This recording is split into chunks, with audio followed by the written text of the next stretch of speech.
and welcome to another episode from Ampro Engineering. This is the WPL C24 pickup. I've recently purchased a number of upgrades for it. In fact, I think I've purchased every possible upgrade for this truck. I think the first one that I want to install is going to be replacing all of these links with metal ones. So let's pull off all the tires and get some better access. Wheels and tires are off, and these are going to be our replacement links. Unfortunately, it came with this pile of hardware and no instructions, of course. On top of that, we've also got these absolutely adorable oil-filled shocks. I don't know that there's oil in them. We're going to have to investigate that later. But the oil-filled shocks are going to snap onto this area here. I'm going to focus on the rear and remove the springs. I've removed the outer links, and it appears that the shorter of the replacement links are going to be the ones that replace the outer plastic links. The part that I know is going to be easy is installing them at this pivot point, so we're going to do that using what I can only assume is the correct hardware. These are some M3 screws, and it's a little odd because these are flathead style screws, so that means that when they're inserted into a countersunk area, the surface on top will be flat. But I'm of the belief that this is going to go through here, and on this side we're going to use a M3 nut like so to hold the whole assembly together. So that's what we're going to do. I went ahead and installed all four links. Again, the shorter ones go on the bottom, the longer ones go on top, and I did put thread lock on all of the nuts. As you can see, the flat heads are installed in this orientation, which I think is going to be more than acceptable because it's not going to cause any binding, which was probably why they went down this path. And we are going to remove the center links from the axle. We are going to revisit the axle at some point because there are some upgrades that we're going to do to that. Since these links have different mounts, we are going to take the rear end that we rebuilt in an earlier video and install these link mounts. Forgive me, I don't know what they're actually called, but they replace the original plastic ones, which are not compatible with these captured ball ends. Both of these mounts are identical, and they are installed just like this. As you can see, for both the rear and the front, they've been installed.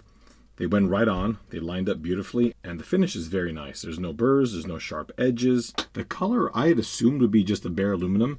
This appears to have been anodized in like a charcoal color, so they're a lot nicer than I thought. The next step is going to be somehow integrating all that I've done here with all that I've done here to confirm that it all fits, and then we can do the same link installation in the front. The bit that I have not been looking forward to is deciphering the hardware that the links came with versus the hardware that these mounts came with. So I'm going to go and install these things about 700 times, and then when I figure it out, I'll come back. Okay, I have determined that these four screws, these are 10mm long screws, are going to go on either side of the center links through this, and when they are all threaded in, they are going to basically be like this inside of there. But I feel that they have a little bit of interference, so I'm going to put a washer on the end of this here. And there's a small issue I've been having is that this hardware is an M2.5.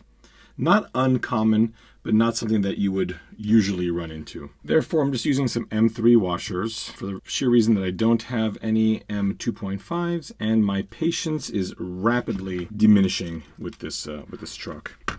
We're also going to put a little bit of thread lock because you are threading in a steel screw into an aluminum housing, and if you over torque the aluminum, you will strip it. I can't believe that actually fits. I thought for sure that the captured ball end plastic was going to be too large a diameter, but it does line up. The center link has gone on remarkably well. It has a good range of motion. The main problem that we're going to run into next, however, is that these other links are not going to be as easy since I'm not going to be running the standard shock. In fact, I don't even think you could use it with the standard shock, since installing this would require running a screw through the standard shock and the end link and then torquing it down, and that's not going to work. The screw head's smaller in the hole of the shock, so it would require modification or different shocks, which we have here.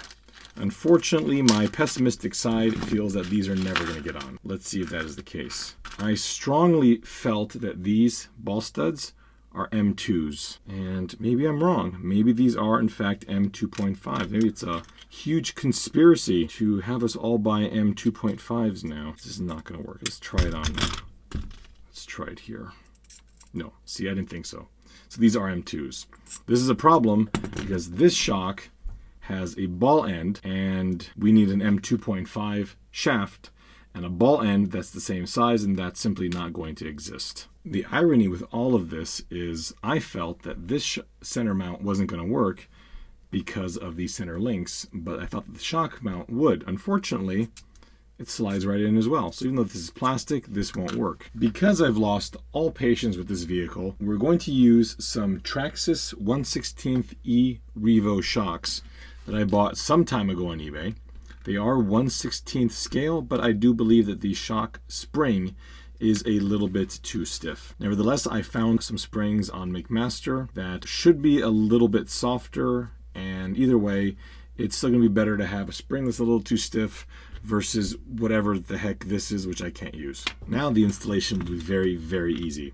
We're gonna take the 16mm long M2.5, thread it through the shock, then to the link, dab of thread lock as usual, and then screw it right on into the metal mount. The next catastrophe that we're going to encounter is that the shoulder comes into contact with the chassis, and therefore I'm not going to get the adequate clearance. I could oblong out the hole, but I'm not going to do that.